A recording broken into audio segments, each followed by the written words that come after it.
भौतिक शास्त्र के अध्याय 10 के अंतर्गत प्रश्न क्रमांक 6 का अध्ययन करना है। प्रश्न है, सरल सूक्ष्मदर्शी किसे कहते हैं? इसका वर्णन निम्न शीर्षकों के अंतर्गत कीजिए। नंबर 1 है प्रतिबिंब बनने का किरण पथ। नंबर 2, आवर्धन क्षमता के लिए सूत्र की स्थापना जबकि अंतिम प्रतिबिंब स्पष्ट दृष्टि की न्यूनतम दूरी पर बने। और दूसरा नंबर है अनंत पर बने। और तीसरा जो पॉइंट है वो है उपयोग। तो इस प्रश्न के अंतर्गत सबसे पहले सरल सूक्ष्मदर्शी की परिभाषा हम लोगों को पढ़ना है। उसके बाद सरल सूक्ष्मदर्शी में प्रतिबिंब जब बनता है तो चित्र कैसे बनेगा ये पढ़ना है। आवर्धन क्षमता निकालना है।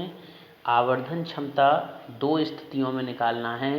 नंबर 1 स्थिति है स्पष्ट दृष्टि की न्यूनतम दूरी पर प्रतिबिंब जब बने, और नंबर 2 स्थिति है जब प्रतिबिंब अनंत पर बने। और तीसरे पॉइंट में सरल सूक्ष्मदर्शी के उपयोग पढ़ना है। सबसे पहले देखते हैं सरल सूक्ष्मदर्शी की परिभाषा। सरल सूक्ष्मदर्शी है क्या? यहाँ पर हेडिंग आपको लिख लेना है, सरल सूक्ष्मदर्शी। सरल सूक्ष्मदर्शी क्या है? कम फोकस दूरी का एक उत्तल लेंस हैंडल युक्त फ्रेम में लगा रहता है। हैंडल युक्त एक फ्रेम होता है, उस हैंडल युक्त फ्रेम में कम फोकस दूरी के एक उत्तल लेंस को लगा दिया जाता है। तो इस प्रकार का जो यंत्र बनता है उस यंत्र को सरल सूक्ष्मदर्शी कहा जाता है। चूँकि सरल सूक्ष्मदर्शी का उपयोग पढ़ने के लिए किया जाता है, प्रयोगशाला में जैसे कोई प्रयोग कर रहे हों तो उस समय रीडिंग यदि स्पष्ट नहीं दिखाई दे रही हो तो वहाँ पर पढ़ने के लिए इस लेंस का उपयोग करते हैं या इस सूक्ष्मदर्शी का उपयोग करते हैं। इसीलिए पढ़ने के लिए इसका उपयोग किया जाता है, इसीलिए इस लेंस को रीडिंग लेंस भी कहा जाता है। सरल सूक्ष्मदर्शी को क्या कहते हैं? रीडिंग लेंस भी कहते हैं, क्योंकि इसका उपयोग छोटे अक्षरों को बड़े रूप में देखने के लिए किया जाता है। इसके अलावा सरल सूक्ष्मदर्शी को आवर्धक कांच भी कहा जाता है। तो 3 नाम हो गए, सरल सूक्ष्मदर्शी, रीडिंग लेंस और आवर्धक कांच। ये 3 इसके नाम होते हैं। ये लगभग ऐसा होता है, देखो नीचे चित्र बना रहा हूँ मैं, इस प्रकार का एक फ्रेम रहता है। ये इस प्रकार का फ्रेम रहता है। यहाँ पर जहाँ पर मैंने तीर का निशान लगाया है इस स्थान पर कम फोकस दूरी का उत्तल लेंस लगा होता है, और ये यहाँ पर ये हैंडल पकड़ने के लिए रहता है। देखा होगा प्रयोगशाला में। तो इस प्रकार का जो यंत्र होता है इसे ही सरल सूक्ष्मदर्शी कहा जाता है। सबसे पहले देखना है इसमें चित्र में ध्यान देना है। चूँकि आवर्धन क्षमता 2 स्थितियों में निकालना है। एक स्थिति है जब अंतिम प्रतिबिंब स्पष्ट दृष्टि की न्यूनतम दूरी पर बने, और दूसरी स्थिति है जब प्रतिबिंब अनंत पर बने। तो 2 स्थितियों में चूँकि आवर्धन क्षमता पूछी जा रही है, इसलिए चित्र भी 2 बनेंगे। परीक्षा में ध्यान रखना है, परीक्षा में जिस स्थिति के लिए पूछा जाए उस स्थिति का चित्र आपको बनाना है। अब देखते हैं चित्र कैसे बनाया गया है। तो चित्र में यहाँ पर इस प्रकार से एक उत्तल लेंस है। ये यहाँ से यहाँ तक जहाँ पर L लिखा हुआ है, ये L क्या है? एक उत्तल लेंस है। और उत्तल लेंस का प्रकाश केंद्र कौन सा है? ये जहाँ पर O लिखा हुआ है। इस उत्तल लेंस L के सामने एक वस्तु यहाँ पर रखी है। ये जहाँ पर मैंने ये भी खींची है, ये एक वस्तु है AB। चित्र कैसे बनता है ध्यान से देखना है ना। जो उत्तल लेंस है, उत्तल लेंस का ये वाला जो हिस्सा है ये मुख्य अक्ष है। यहाँ से यहाँ तक ये जो रेखा गई है मुख्य अक्ष है। जहाँ पर ये F लिखा है ये इसका फोकस है उत्तल लेंस का। ठीक है, उत्तल लेंस बना है, उत्तल लेंस का मुख्य अक्ष बना है, मुख्य अक्ष पर प्रकाश केंद्र O बना है, फोकस F बना है, और इसके मुख्य अक्ष पर एक वस्तु AB रखी हुई है। अब चित्र पे ध्यान देना है।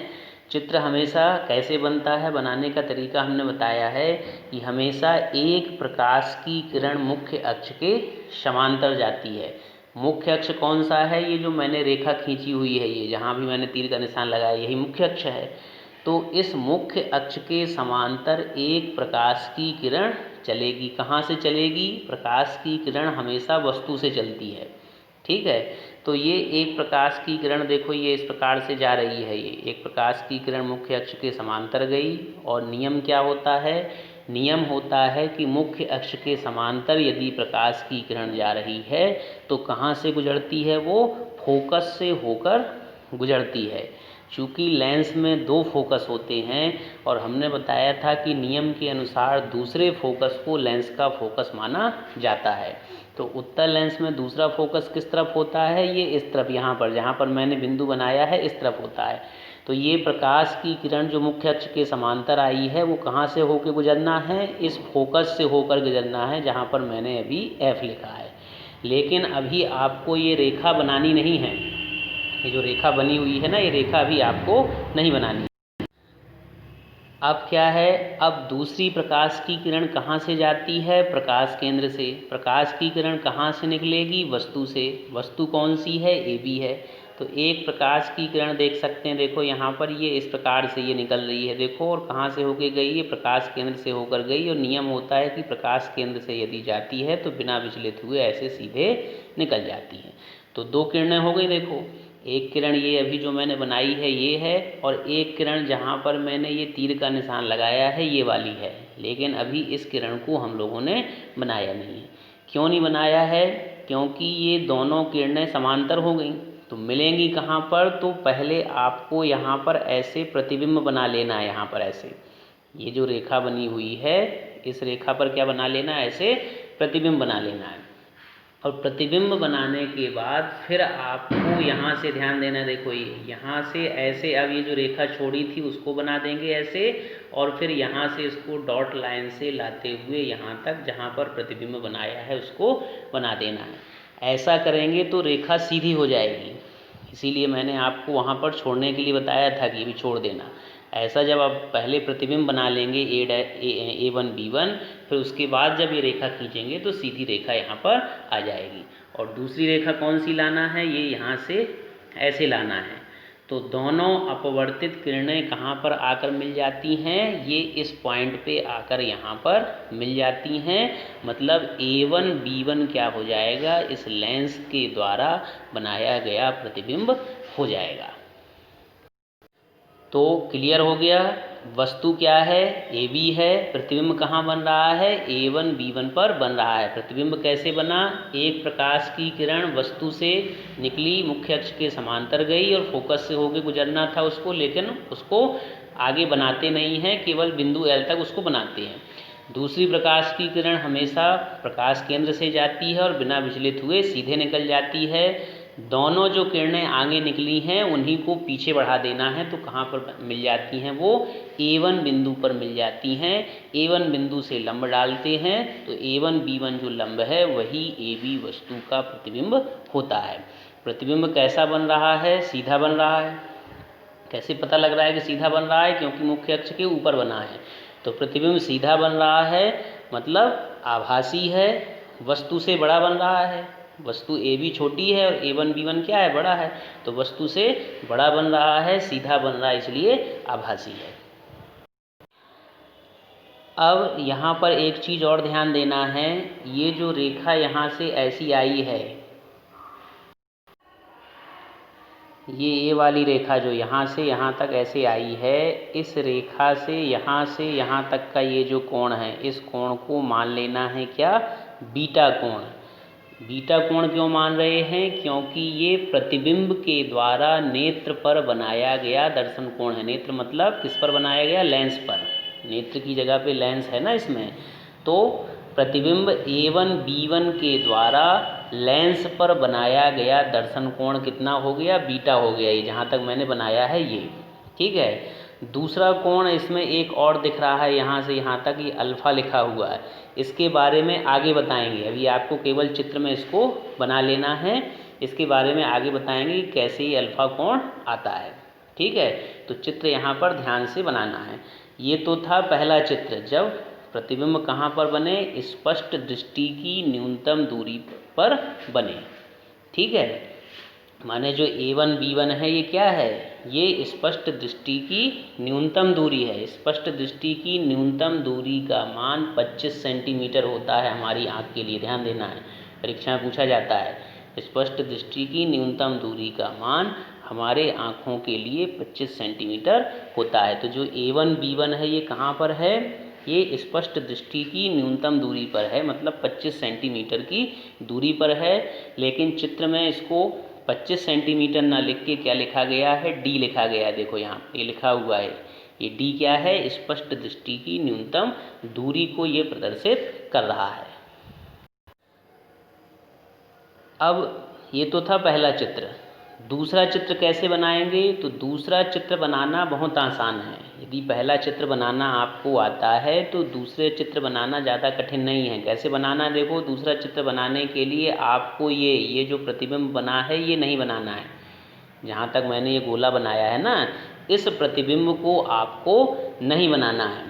क्या करना है, ये जो रेखाएं ऐसे जाके मिल गई हैं इनको मिलाना नहीं है, ऐसे एक दूसरे के समांतर कर देना है। ऐसे दोनों रेखाओं को मिलाना नहीं है बल्कि एक दूसरे के समांतर कर देना है। और दो समांतर रेखाएं कहाँ पर मिलती हैं, अनंत पर मिलती हैं। इसका मतलब उसका प्रतिबिंब कहाँ पर बनेगा, अनंत पर बनेगा। तो इसीलिए दोनों रेखाओं को मिलाना नहीं है, उनको समांतर कर देना है। और इसमें जो A1 B1 ये बना है ये नहीं बनाना है। ठीक है, तो रेखाएं समांतर हैं, मतलब अनंत पर जाकर मिलेंगी वो, मतलब प्रतिबिंब कहाँ पर बनेगा, अनंत पर बनेगा। ये देखो दूसरा चित्र यहाँ पर बना हुआ है। दूसरे चित्र में जैसे कि मैंने बताया था, इन दोनों रेखाओं को ऐसे समांतर छोड़ देना है आपको। ऐसे समांतर करके छोड़ देंगे मतलब वो अनंत पर मिलेंगी। अनंत पर मिलेंगी माने प्रतिबिंब अनंत पर बनेगा। ठीक है, तो ऐसे आपको ये बना के छोड़ देना है। ठीक है, तो पहले चित्र से ही ये दूसरा चित्र बनाया जा सकता है। यहाँ पर नीचे ध्यान देना है, चित्र 9E.8 लिखा है, तो आपको 9E.8 नहीं लिखना है, सीधा आपको चित्र लिखना है। अब देखते हैं आवर्धन क्षमता। आवर्धन क्षमता हेडिंग लिख लेंगे। आवर्धन क्षमता की परिभाषा क्या है, प्रतिबिंब द्वारा नेत्र पर निर्मित दर्शन कोण और स्पष्ट दृष्टि की न्यूनतम दूरी पर स्थित वस्तु द्वारा निर्मित दर्शन कोण। ध्यान देना है, प्रतिबिंब द्वारा निर्मित दर्शन कोण और वस्तु द्वारा निर्मित दर्शन कोण। वस्तु कौन सी वस्तु, जो स्पष्ट दृष्टि की न्यूनतम दूरी पर रखी हो, ऐसी वस्तु द्वारा निर्मित दर्शन कोण के अनुपात को ही सूक्ष्मदर्शी की आवर्धन क्षमता कहते हैं और इसे m से प्रदर्शित करते हैं। m for magnifying power. आवर्धन क्षमता को मैग्नीफाइंग पावर कहते हैं, इसीलिए इसको m से प्रदर्शित किया जाता है।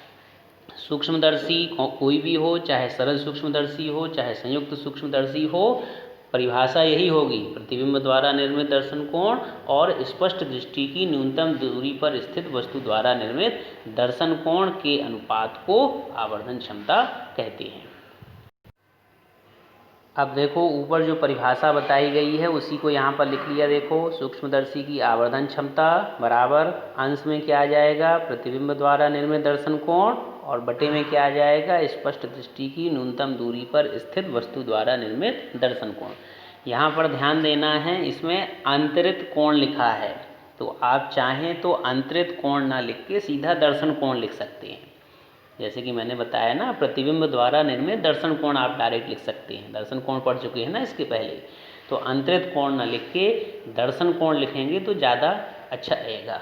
ठीक है, तो ये जो ऊपर परिभाषा बताई थी उसी को लिख लिया। ऊपर रहेगा प्रतिबिंब द्वारा निर्मित दर्शन कोण और बटे में रहेगा स्पष्ट दृष्टि की न्यूनतम दूरी पर स्थित वस्तु द्वारा निर्मित दर्शन कोण। आवर्धन क्षमता के लिए m आ जाएगा, बराबर में चित्र में हमने बताया था कि प्रतिबिंब द्वारा निर्मित दर्शन कोण कितना है, बीटा है, और बटे में लिखना है स्पष्ट दृष्टि की न्यूनतम दूरी पर स्थित वस्तु द्वारा निर्मित दर्शन कोण, तो वो कितना है, अल्फा है। अभी चित्र में बताएंगे कि अल्फा कहाँ है, अल्फा बना है ना चित्र में, तो हमने बताया था कि बाद में बताएंगे। तो बीटा बटे अल्फ़ा आ जाएगा। सभी की शुरुआत यहीं से होना है, m बराबर बीटा बटे अल्फ़ा से। अब चूँकि अल्फ़ा और बीटा के मान कम हैं, इसलिए तो यहाँ पर देखो m की जगह पे m आ गया, बीटा की जगह पे टेन बीटा लिखना है और अल्फ़ा की जगह पे टेन अल्फ़ा लिखना है। मतलब m बराबर टेन बीटा बटे टेन अल्फ़ा हो जाएगा और ये समीकरण 1 आ जाएगा। ठीक है। अब ये टेन बीटा और टेन अल्फ़ा के मान निकालना है। तो मान निकालने के लिए चित्र में देखते हैं। सबसे पहले टेन बीटा का मान निकालना है। तो टेन बीटा का मान निकालने के लिए उस त्रिभुज को लेंगे जिसमें बीटा कोण बन रहा है। तो कौन सा त्रिभुज होगा? देखो त्रिभुज होगा ABO। ये यहाँ से यहाँ तक देखो, ये जो त्रिभुज है ये ABO। इस त्रिभुज में कौन सा कोण बन रहा है? ये बीटा कोण बन रहा है। तो मान जब निकालेंगे तो टेन बीटा बराबर हो जाएगा लंब बटे आधार, चूँकि टेन बराबर होता है लंब बटे आधार। इस त्रिभुज का लंब क्या है? AB है और आधार क्या है? OB है। ध्यान देना है, OB लिखेंगे, BO नहीं लिखेंगे, क्योंकि सभी दूरियां प्रकाश केंद्र से नापना है, इसलिए OB लिखेंगे, BO नहीं लिखेंगे। तो टेन बीटा का मान हो जाएगा AB बटे OB। अब निकालना है टेन अल्फ़ा का मान। टेन अल्फ़ा का मान निकालने के पहले ये बता दें कि यहाँ पर अल्फ़ा कोण क्यों बन रहा है। ठीक है। अल्फ़ा कोण कहाँ पर बनना है? जब वस्तु को कहाँ रखा जाए? स्पष्ट दृष्टि की न्यूनतम दूरी पर रखा जाए। वस्तु कहाँ पर रखी है? AB पे रखी है, लेकिन जो AB है ये स्पष्ट दृष्टि की न्यूनतम दूरी नहीं है। स्पष्ट दृष्टि की न्यूनतम दूरी कहाँ है? जहाँ पर ये प्रतिबिंब बन रहा है, A1 B1 जहाँ पर लिखा है ये है ना स्पष्ट दृष्टि की न्यूनतम दूरी। तो इस वस्तु AB को यहाँ न रख के कहाँ रखना पड़ेगा? यहाँ रखना पड़ेगा। ये जहाँ पर A1 B1 बन रहा है यहाँ पर, तो यहाँ पर जब रखेंगे तो A की जगह पे A2 नाम दे देंगे और बाकी B1 तो लिखा ही है उसमें। माने इसी वस्तु AB को कहाँ रखा है? स्पष्ट दृष्टि की न्यूनतम दूरी पे रखा है, मतलब यहाँ पे रखा है जहाँ पर मैंने ये रेखा खींची है। तो स्पष्ट दृष्टि की न्यूनतम दूरी पर जब रखेंगे तो उस स्थिति में बनने वाला दर्शन कोण कौन सा होगा? ये अल्फ़ा होगा। क्योंकि परिभाषा में स्पष्ट दृष्टि की न्यूनतम दूरी पे रख के दर्शन कोण निकालना है ना। तो इस वस्तु AB को कहाँ रखा?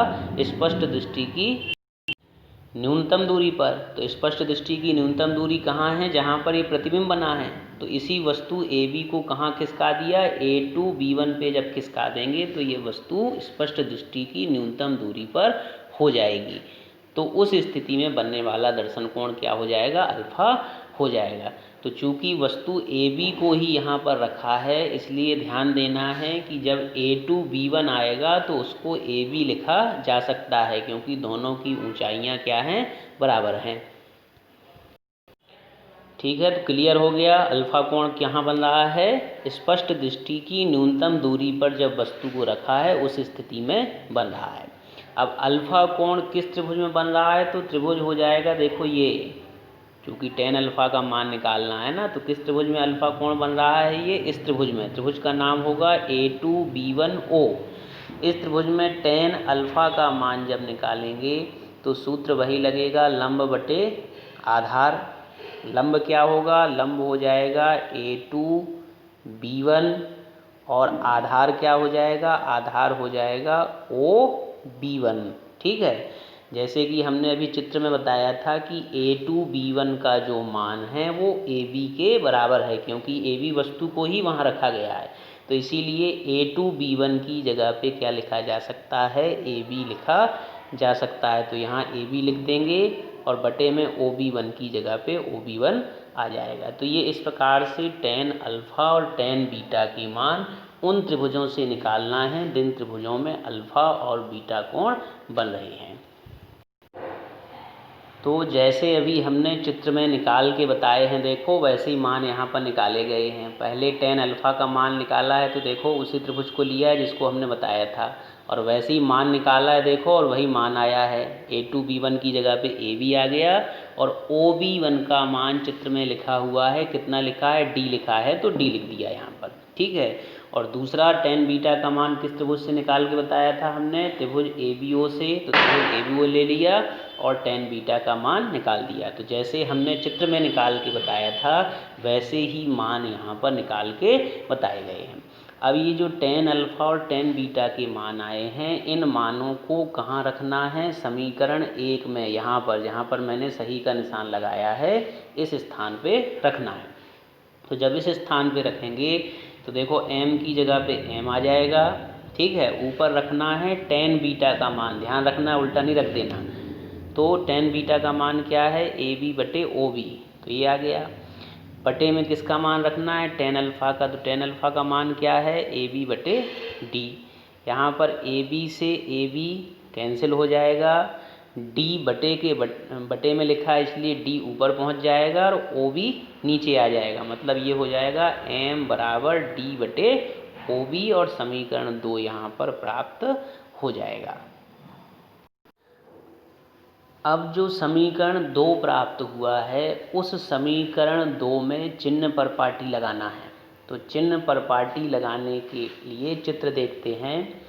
चिन्ह पर पाटी के अनुसार जानते हैं कि बाएं हाथ की तरफ जो दूरियां होती हैं वो सब ऋणात्मक होती हैं, और दाएं हाथ की तरफ जो दूरियां होती हैं वो सब धनात्मक होती हैं। डायरेक्ट तरीका हमने आपको बताया हुआ है।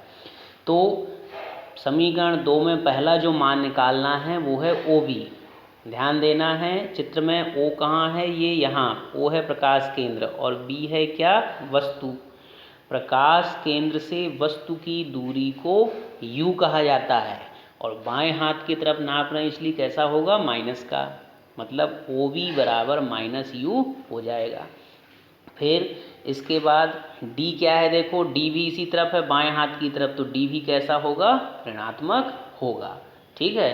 तो इसी को देखो आगे लिखने वाले हैं। ये यहाँ पर देखो चिन्ह पर पाटी लगा दी। चिन्ह पर पाटी के अनुसार जैसे कि हमने बताया है, OB का मान -U होगा और D का मान भी कैसा होगा, ऋणात्मक होगा। इन दोनों मानों को समीकरण कहाँ रख देंगे, 2 में रख देंगे। तो समीकरण 2 में जब दोनों मानों को रखेंगे तो m की जगह पे देखो m आ जाएगा, बराबर में D लिखा था वहाँ देखो -D हो गया, और बटे में OB लिखा था, OB का मान -U हो गया। माइनस माइनस प्लस हो जाएंगे और m बराबर क्या आ जाएगा, D बटे U आ जाएगा, और इस प्रकार से समीकरण 3 प्राप्त हो जाएगा। अब यहाँ पर ध्यान देना है, m का जो मान आया है इसमें कोई भी बिंदु नहीं बचा है। बिंदु मतलब बिंदु के नाम क्या हैं, कहीं A लिखा है, कहीं B लिखा है, कहीं A1 लिखा है, कहीं B1 लिखा है, कहीं O लिखा है, ऐसे लिखे हैं ना बिंदु। तो कोई भी बिंदु का नाम इसमें शेष नहीं बचा है। मतलब अब हमको पहली स्थिति लगा देना है। स्थिति कैसे लगाएंगे इसका तरीका बता रहे हैं हम। तो m के मान में जब कोई भी बिंदु शेष ना बचे तब आपको स्थितियां लगाना है। तो अब m के मान में कोई भी बिंदु नहीं बचा है, न कहीं A दिख रहा है, न कहीं O दिख रहा है, न कहीं A1, न कहीं B1, कुछ नहीं दिख रहा है। तो अब पहली स्थिति लगा देंगे। पहली स्थिति क्या है, जब प्रतिबिंब स्पष्ट दृष्टि की न्यूनतम दूरी पर बने। ध्यान देना है, प्रतिबिंब स्पष्ट दृष्टि की न्यूनतम दूरी पर बन रहा है, इसमें थोड़ा सा ध्यान देना है। मतलब क्या है, V का मान क्या होगा, V का मान D होगा। प्रतिबिंब की दूरी को V कहते हैं ना, और प्रतिबिंब कहाँ बन रहा है, स्पष्ट दृष्टि की न्यूनतम दूरी पर बन रहा है।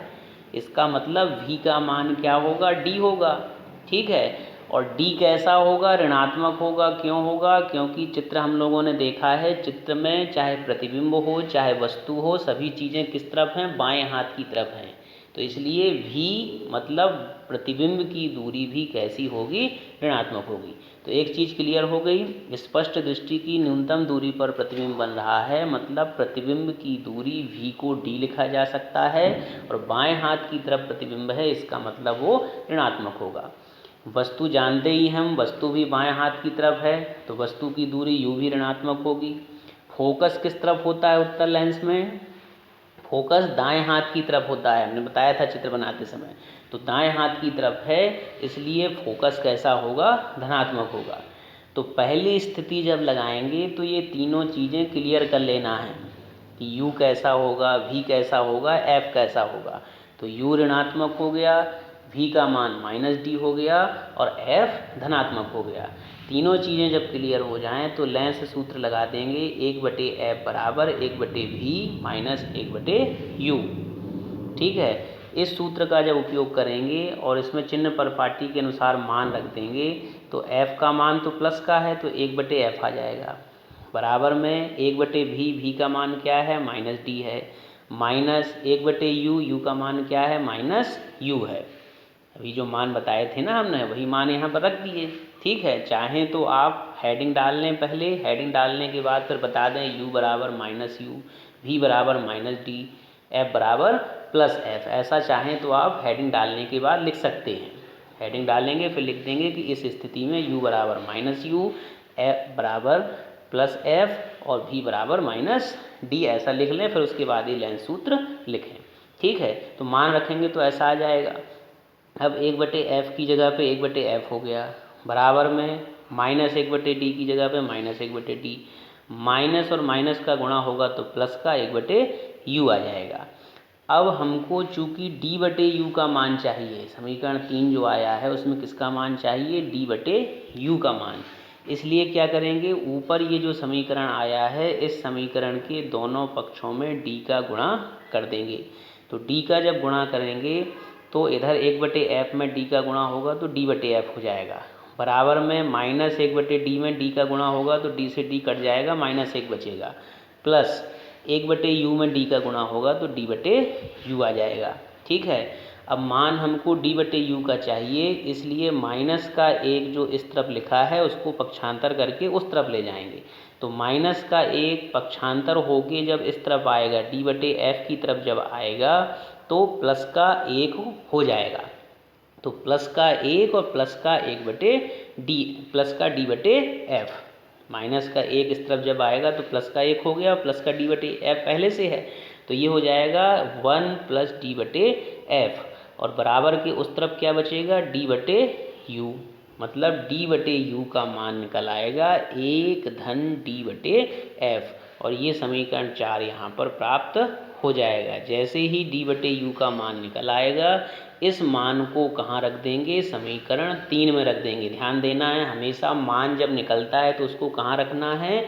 स्थिति प्रारंभ होने के पहले वाले समीकरण में। स्थिति कहाँ से प्रारंभ हुई थी? समीकरण 3 के बाद से प्रारंभ हुई थी, तो उसी समीकरण 3 में इस मान को रखना है। ठीक है, तो समीकरण 3 में जब मान रखेंगे क्या हो जाएगा? देखो, समीकरण 3 में मान रखेंगे, ये है समीकरण 3 जहाँ मैंने सही का निशान लगाया है।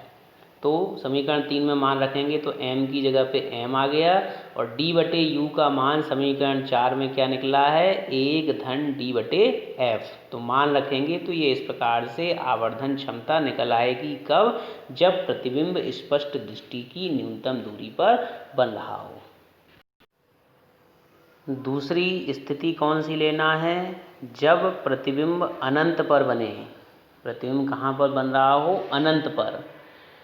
प्रतिबिंब की रचना करना हमने बताया है। प्रतिबिंब की रचना करते समय एक स्थिति ऐसी आई थी जब वस्तु को फोकस पे रखा था तो प्रतिबिंब कहाँ बना था? अनंत पर बना था। तो इसमें प्रतिबिंब अनंत पर बन रहा है, इसका मतलब वस्तु कहाँ रखी हुई है? फोकस पर रखी हुई है, क्योंकि वस्तु जब फोकस पर होती है तभी प्रतिबिंब अनंत पर बनता है। प्रतिबिंब की रचना करते समय हमने बताया था, जब प्रतिबिंब रचना लेंसों में प्रतिबिंबों का निर्माण कैसे होता है जब ये बताया था तो उस समय हमने ये बात बताई थी। ठीक है, तो वस्तु फोकस पे रखी है, इसका मतलब वस्तु की दूरी u, फोकस दूरी f के बराबर होगी। वस्तु फोकस पे है मतलब वस्तु की दूरी u को फोकस के बराबर लिख सकते हैं, मतलब u बराबर f लिख सकते हैं। u बराबर f जो आया है इसको कहाँ रख देना है? उसी समीकरण 3 में। बताया था ना हमने कि मान कहाँ रखना है, मान हमेशा स्थिति प्रारंभ होने के पहले वाले समीकरण में रखना है। तो समीकरण 3 के बाद स्थितियाँ प्रारंभ हुई थी, तो समीकरण 3 में इस मान को रख देंगे। ठीक है, समीकरण 3 में मान रखेंगे तो m की जगह पे m आ जाएगा, d की जगह पे d रहेगा, और बटे में जो u लिखा है उसकी जगह पे क्या आ गया, f आ गया। तो ये इस प्रकार से यहाँ पर ये आवर्धन क्षमता के लिए सूत्र प्राप्त हो जाता है। लास्ट में इसमें जो बताना है वो है सरल सूक्ष्मदर्शी के उपयोग।